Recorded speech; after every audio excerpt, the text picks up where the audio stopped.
Thinking about freeing up some space or moving on from Photoshop? In today's tutorial, I'm going to show you exactly how to uninstall Photoshop in Creative Cloud on Windows 11.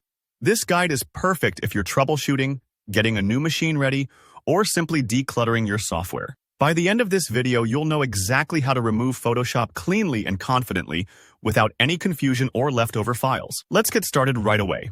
First up, we need to open the Adobe Creative Cloud app.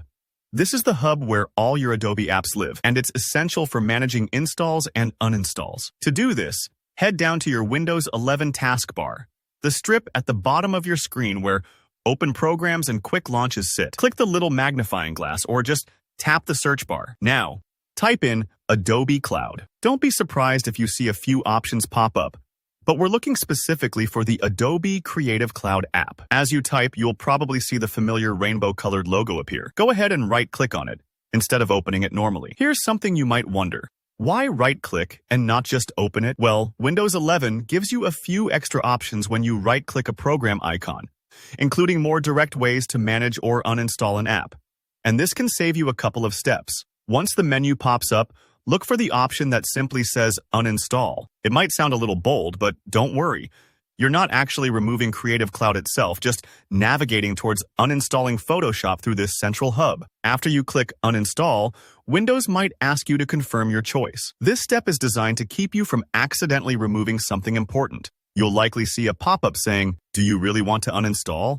or something along those lines. Take a deep breath. This confirmation is there for your protection. At this point, double-check that you really want to let Photoshop go, and also that there's nothing you need to save from within the app, like custom brushes or workspaces. If you're sure, just click Confirm or Yes to move forward. Now, you might see a progress bar or a message saying your request is being processed. This part could take a few moments, depending on your system speed and how big the Photoshop installation is. It's perfectly normal. Think of it like tidying up after a creative project.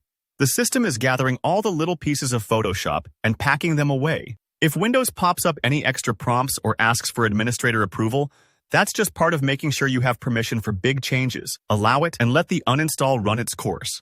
Once Photoshop is uninstalled, you might feel a sense of relief. Your system has one less program, and you're ready for whatever comes next. If you need to reinstall Photoshop in the future or install a different Adobe app, you always use Creative Cloud just like before. And that's it. You've successfully uninstalled Photoshop using Creative Cloud in Windows 11. If any steps seemed tricky or didn't match what you saw on your screen, remember that Creative Cloud updates from time to time, but the general flow stays the same. I hope you found this tutorial helpful. If you did, please hit that like button. And if you have any questions or get stuck at any point, drop a comment below. I always read and reply. Don't forget to subscribe for more step-by-step guides and tech tips to keep your creative workflow running smoothly. Thanks for watching, and see you in the next video.